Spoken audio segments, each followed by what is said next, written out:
Bienvenue à Coup de cœur matinal. Je suis encore très heureuse et très contente de pouvoir vous rencontrer encore ce matin dans le cadre de ces moments, en tout cas, de partage et des grâces, en tout cas. Oui, je considère que c'est un moment de grâce où le Saint-Esprit de Dieu nous fait vraiment grâce de pouvoir aller vraiment à l'école de sa pensée qui touche différents domaines des vies dans notre famille. Et ça fait 2 semaines, donc c'est la deuxième semaine où nous sommes en train de parler de les bonnes relations en famille se construisent en fait, elles ne sont pas acquises. Ce n'est pas parce que nous venons d'une même famille que nous allons forcément avoir des bonnes relations. Si vous rencontrez une personne ou vous rencontrez une famille qui a des bonnes relations ou les relations entre les enfants, parents sont très bonnes, sachez que ce n'est pas du tout un fait du hasard. Ces relations, il y a quelqu'un qui les a bâties intentionnellement et généralement ces personnes-là, ce sont les parents qui sont les bâtisseurs des relations en famille et les relations entre les enfants. Alors, aujourd'hui, le Saint-Esprit de Dieu nous amène à partager autour d'une pensée. Je bénis Dieu pour le 5 valeurs d'hier, de bons retours, de bons commentaires. Je bénis le Seigneur pour cette mère des familles qui a fait savoir vraiment que ça lui permet de voir les choses plus clairement. Elle va ajuster par rapport à ses enfants et tout. Et cela vraiment permet à ce qu'on puisse dire au Saint-Esprit merci. Il y a aucun homme qui tire gloire, c'est vraiment la gloire au Saint-Esprit. De la même manière que personnellement, j'ai été étirée, j'ai été poussée par transformer, changer certaines de mes habitudes juste par ces pensées divines que le Saint-Esprit télécharge. Je bénis Dieu de voir qu'il y a aussi quelqu'un d'autre, d'autres personnes qui sont aussi bénies, que le Seigneur vous bénisse abondamment et que cela aille au-delà de ce que le Saint-Esprit de Dieu nous communique. Parce que comme vous le savez, nous connaissons en partie et quand le Saint-Esprit vient, il nous donne aussi une petite portion. Parce qu'à partir de la petite portion qu'il me donne, il peut te faire comprendre au-delà et te donner la pensée qui est appropriée à ta situation, en fait. Voilà, c'est ça vraiment la pensée derrière. Alors, comme j'étais en train de le dire, les bonnes relations en famille se construisent, elles ne sont pas du tout acquises. Et pour aujourd'hui, nous allons voir ensemble que chaque famille est à l'image de la relation que partagent les parents entre eux, c'est-à-dire les époux, l'époux et son épouse. Là, la relation que les deux partagent, c'est cette relation-là qui va, euh, qui va être l'image vraiment du couple. C'est là que le Saint-Esprit de Dieu m'a amené à voir l'importance de ces passages que nous lisons parfois lorsque la Bible dit dans Genèse l'homme quittera son père et sa mère, s'attachera à sa femme, et les deux deviendront une seule chair.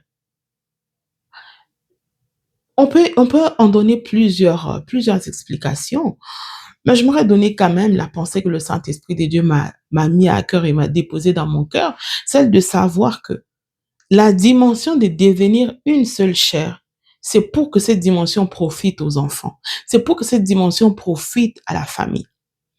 Oui, parce que, écoutez, on peut être des bons amis, hein. On peut être des bons amis, mais sans devenir une seule chair. Tant que nous sommes encore amis, nous partageons vraiment l'amitié, fiançailles et tout, on ne dit pas qu'on peut devenir une seule chair. Mais quand il vient maintenant la dimension de vivre ensemble, de former un couple pour devenir une famille, et c'est là que la Bible dit, ils deviendront une seule chair. Pourquoi la Bible ne dit pas ils deviennent une seule chair? Parce que le devenir, c'est un processus qui se prépare. Dans le devenir de l'homme et de la femme, une seule chair, il y a une relation. Il y a une relation qu'ils partagent. C'est la qualité de cette relation qui leur permet de devenir une seule chair ou de ne pas devenir une seule chair. Vous savez combien de couples vivent pendant même 20 ans, 30 ans, mais qui ne parviennent pas à devenir une seule chair. Mais ce que le couple ne savent pas, c'est que si vous ne devenez pas une seule chair, votre famille ne peut pas être unie. Une une famille unie vraiment, cela découle de l'unité que transportent les parents. C'est cette unité-là qui va transparaître dans les relations entre les enfants. Si papa et maman sont dans la maison, dans la dimension de sauf qui peut. Chacun, voilà, chacun roule pour, lui-même, quoi. Chacun roule pour soi et voilà, ce sont tes affaires, ce sont mes affaires et quand je vais traiter avec les enfants, c'est vraiment moi et les enfants. Donc j'ai une relation particulière qui dans laquelle le papa ne peut pas entrer. J'ai une relation particulière dans laquelle ma femme ne peut pas entrer. Ça, même si vous ne le dites pas aux enfants, c'est un esprit. C'est un esprit, c'est-à-dire que vous n'avez pas pu devenir homogène comme le Saint-Esprit, comme la parole de Dieu le dit. Vous n'avez pas pu obtenir cette homogénéité. Comment vous allez les donner aux enfants? Même pour qu'on puisse avoir la vie, il faut que les deux, comme vous le savez, les deux sémences, la sémence c'est pour l'homme évidemment, mais de l'autre côté aussi, lorsque la femme aussi donne sa partie, il faut que les deux, je préfère les appeler comme ça, les deux sémences, lorsque les deux s'accouplent, il faut que ça devienne une seule chair pour qu'on puisse avoir un être humain.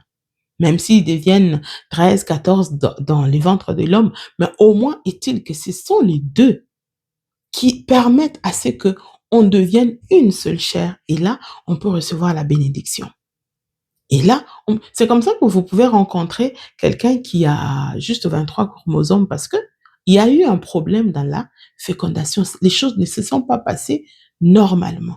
Et lorsqu'il n'y a pas vraiment, le processus ne suit pas son cours normal, alors il y a une maladie. Alors il y a une erreur quelque part. Il y a un problème biologique qui se pose et ça ne peut que créer de problèmes. C'est la même chose. Chaque fois que vous avez refusé intentionnellement de devenir une seule chair, ça pose problème. Il y a tellement plusieurs causes qui peuvent être à la base de ne pas devenir une seule chair. Certains, c'est qu'ils sont plus attachés à leur famille, que ce soit l'homme, que ce soit la femme. À partir du moment où vous restez toujours attaché à votre famille, vous faites du mal à vos enfants. Vous faites du mal à la famille que vous êtes censé construire. Chaque fois que vous donnez plus de priorité dans votre vie, dans votre espace de temps, vous donnez à vos amis, sachez que vous êtes en train de faire du mal à la famille que vous êtes en train de construire. Chaque fois que c'est le travail, chaque fois que c'est les ministères, chaque fois que c'est vos études, chaque fois que c'est quelque chose qui prend la place de la famille, vous êtes en train de détruire en fait ce que vous êtes déjà en train de construire. Parce qu'à partir du moment où vous décidez d'être ensemble, automatiquement, vous avez commencé la construction. Mais faire un mouvement inverse, de ne pas rester dans ce que vous êtes en train de construire, là, vous êtes en train de détruire. Et ça va se faire ressentir dans la vie des enfants. Si vous rencontrez des enfants qui s'aiment bien, qui s'entendent bien, ils n'ont pas de difficultés, même si des conflits entre des enfants ou entre êtres humains, ça peut arriver. Mais vous constatez que malgré les difficultés, les relations restent encore fortes, l'amour demeure là. Sachez que les parents s'aiment beaucoup. Les parents s'aiment beaucoup. Si vous rencontrez des enfants qui entre eux s'insultent, se disent des mauvaises paroles facilement, qui ont la facilité de se dire, je parle plus pendant 1 année, 2 ans, je te parle pas. Sachez que cela n'est pas un fruit du hasard. Même si papa et maman, vous le faites dans la chambre, vous vous dites, les enfants ne seront pas, ils ne verront pas. Le problème, ce n'est pas les enfants. Nous ne communiquons pas seulement ce que nous disons, nous communiquons ce que nous transportons. Chaque maison a ses esprits, je vais le dire comme ça, les esprits, c'est-à-dire, il y a un esprit supérieur. Chaque fois que vous donnez toute la place à Dieu dans votre vie de couple, et que ce sont les valeurs chrétiennes, vous donnez toute la place à Dieu pour que Dieu soit celui qui contrôle alors, c'est les Saint-Esprit qui couvre votre maison. De ce fait-là, ça veut dire qu'il va être celui qui vous conduit, qui vous conditionne automatiquement. Vous ne pouvez que vous attendre à ce que vous soyez conduit par l'esprit de sagesse, l'esprit de patience. Donc, chaque fois, ça va être sur base des valeurs parce que vous avez l'Esprit Saint qui vous conduit. Mais si c'est un autre esprit, sachez aussi que là encore, ça va être toujours des esprits qui vont commencer parce que en fait, dans chaque relation, vous devez savoir que il y a un rôle important des relations, des esprits qui se jouent là. Les esprits jouent un rôle très, très important. Très même quand vous trouvez que, l'homme et la femme n'arrivent pas à devenir une seule chair, sachez qu'il y a des esprits derrière. Et si vous êtes dans un couple, vous vous rendez compte que le devenir d'une seule chair est très difficile, prenez le temps de prier. Sachez que ça ne dépend pas seulement de la volonté que vous avez, il faut faire intervenir les grands esprits, le Saint-Esprit. Faites intervenir Dieu.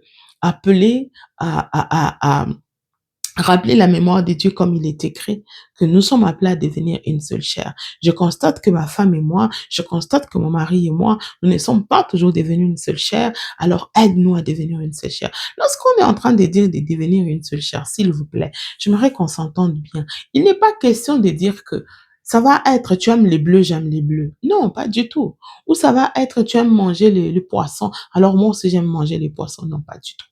Ça va être dans nos différences là, mais de façon que chacun respecte les différences de l'autre. Ça va être que nous sommes en train de voir les choses de la même manière. Ça va pas être moi je suis chrétien, toi tu es bouddhiste. Ça va pas être moi parce que moi j'aime toujours être claire là-dessus, hein. Je suis pas d'accord avec le mariage interreligieux. Je suis désolée si cela vous dérange. Avec la petite expérience de la vie que j'ai, 15 ans de mariage, je peux vous dire que non, ça ne marche pas. Au départ, ça peut paraître beau, bon, alors le moment de vérité sonnera. Lorsqu'il faudra aller chercher Dieu, vous allez les chercher avec quel procédé? Des musulmans, de chrétiens, des bouddhistes, ça va être quoi? Parce qu'il faut que le couple cherche Dieu ensemble. Vous allez les chercher avec quel procédé? Est-ce que vous irez avec notre Père? Est-ce que vous irez avec, je ne sais pas comment ça se passe chez les bouddhistes et tout? Vous irez avec quoi? C'est pourquoi je dis toujours que je ne suis pas d'accord. En tout cas, à mon humble avis, si je dois conseiller un couple, je vous dirais, ne partez pas avec, avec la différenciation de la religion. Non. Ayez la même valeur. Sur le plan spirituel, en tout cas, partagez la même spiritualité. C'est beaucoup plus facile et ça va aider les enfants. Et c'est ça aussi qui facilite aussi euh, le devenir d'une même chair. Les 5 valeurs que nous avons partagées hier là, elles ne peuvent pas être importantes pour tous les 2, les 3, 4 religions. Non, ces choses-là ne sont pas vues de la même manière. Comment tu appréhendes la patience?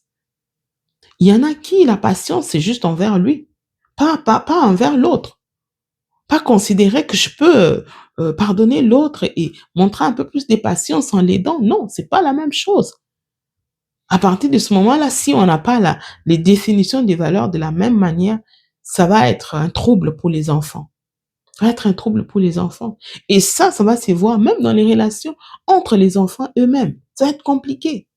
Et quand les enfants voient déjà que maman et papa, chacun est dans sa religion, qu'est-ce que vous mettez dans les têtes des enfants? C'est que, tel que je suis là, je peux aussi chercher ma propre religion. Parce que, voilà, eux, déjà, ils s'entendent pas. C'est-à-dire qu'il n'y a pas un seul Dieu.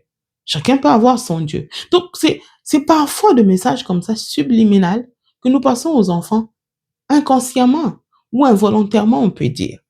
Donc, je nous en supplie, devenez une seule chair. Vous allez aider vos enfants à eux aussi devenir une seule famille. Et lorsqu'ils deviennent une seule famille, ils vont s'aimer d'un amour de Dieu, ils vont apprendre à se pardonner, ils vont apprendre à être patients envers l'un envers l'autre, ils vont être loyaux envers l'un envers les autres. Ce n'est pas du tout par hasard que vous rencontrez les enfants d'une même famille qui s'aiment, qui se pardonnent, qui s'aident, qui s'entraident, qui se soutiennent.